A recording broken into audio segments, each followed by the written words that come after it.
What's up, YouTube? Handlebar Mike here with another pipe video. Just wanted to make a quick video today. I actually wanted to show off this little pipe. I've had this for a while and I haven't smoked in any video. I've actually been smoking it quite a bit the past couple days. But it is actually a late 18th century clay bowl. The stem broke off on it and it was fitted with this metal ferrule and a modern mouthpiece, and it is just the coolest little clay pipe.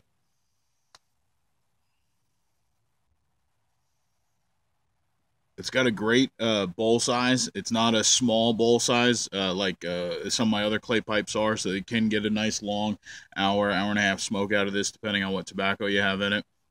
Right now I have in some Briar Fox is what I'm enjoying right now.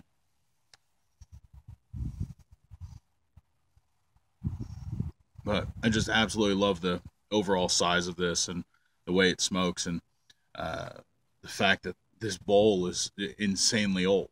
It's like I said, late 18th century is when this was made. And again, it must have been much longer originally with a full clay stem on it, and it was broken off but repaired. So it can still be enjoyed, and I am enjoying it.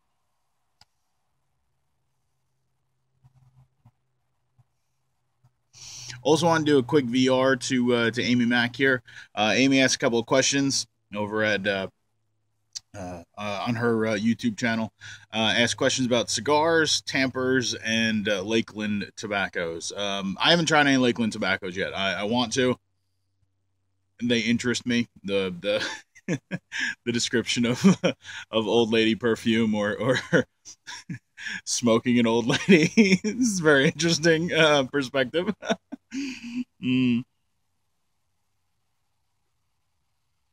But I am interested in trying some. I haven't had any yet. I'm sure I'll pick some up at some point. So I don't have really anything to say about Lakeland. As far as tampers go, I typically, I've made a video on do you accessorize. I use this cheapy pipe nail that I've had. I've probably held on to this tamper longer than I have any other tamper before. I do have a tendency to use my finger to tamp as well. My grandfather, who is the reason why I'm a pipe smoker, I don't think he ever owned a tamper. I never saw him with a tamper. He always used his finger to tamp. But he was he was an old codger smoker. He had K Woody pipes and smoked Middleton's Cherry Blend. So he was a codger through and through, no question about it.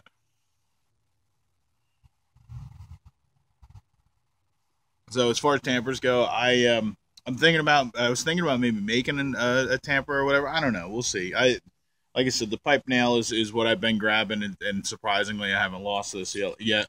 I also I have a screw that I use occasionally if I forget the pipe tamper inside or I can't find it. I have a screw over on the ashtray that's out here that I can use sometimes, or whatever else I find. Again, my finger works real well.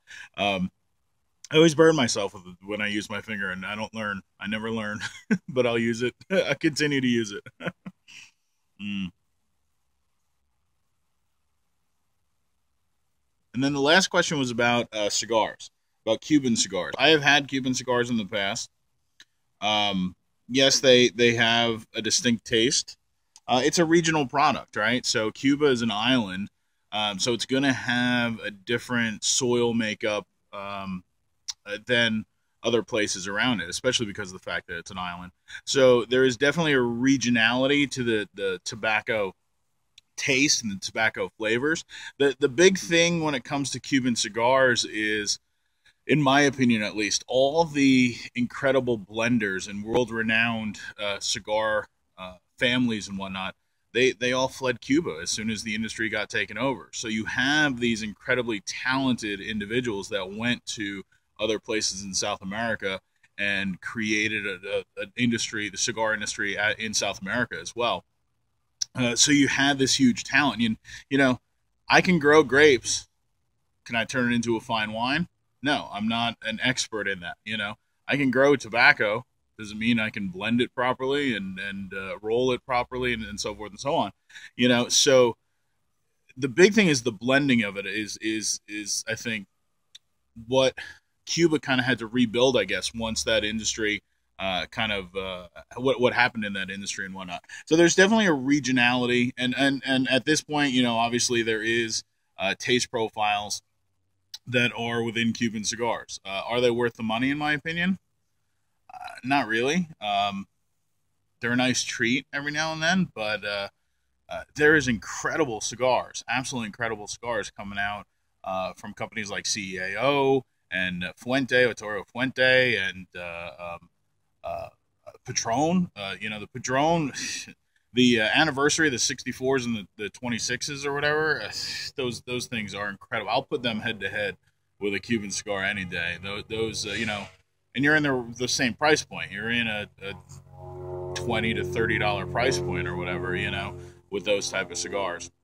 The Hemingway series from Arturo Fuente, absolutely love them. So there are incredible cigars that are not Cuban. Yes, Cuban has a regionality to it. It has a different taste to the tobacco because of the way it's grown or where it's grown or how it's grown, that sort of thing, because of the soil quality and everything. But it is what it is. There's so many great other cigars out there to get hung up on. Oh, I only smoke Cuban cigars. If that's your gig, that's your gig, I guess. This is my personal opinion, guys. Don't take any offense to anything I say. It's just me.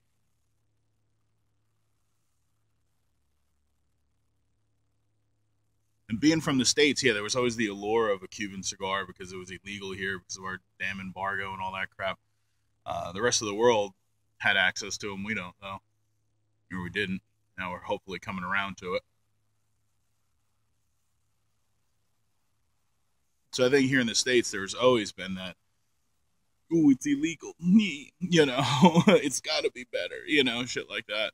But it is what it is. I think there's an incredible quality cigars coming from South America and coming from incredible families that have experience in blending tobaccos and creating sticks that are just beautiful. If you have an opportunity to get a Cuban, a real Cuban, not a fake Cuban that's still Cuban, it's a whole other thing, I guess. But if you have an opportunity to get a Cuban, yeah, fine, try it. I don't think you'll ever become obsessed with it, personally, because there's so many other great sticks out there. And that's just my personal preference on it when it comes to cigars.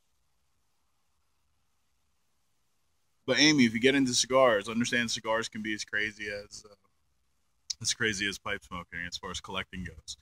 As soon as you start building a coolador for long-term storage of large quantities of cigars, you realize you have a problem eventually, like I used to have. So there's something about aged cigars that's a beautiful thing, but you got to put time and commitment into it. Oh well. With that, guys, I'm going to finish up this bowl. Always, as always, don't forget, pack a bowl, light it up, relax, enjoy. I'll see you guys online next time. Have a great rest of the day.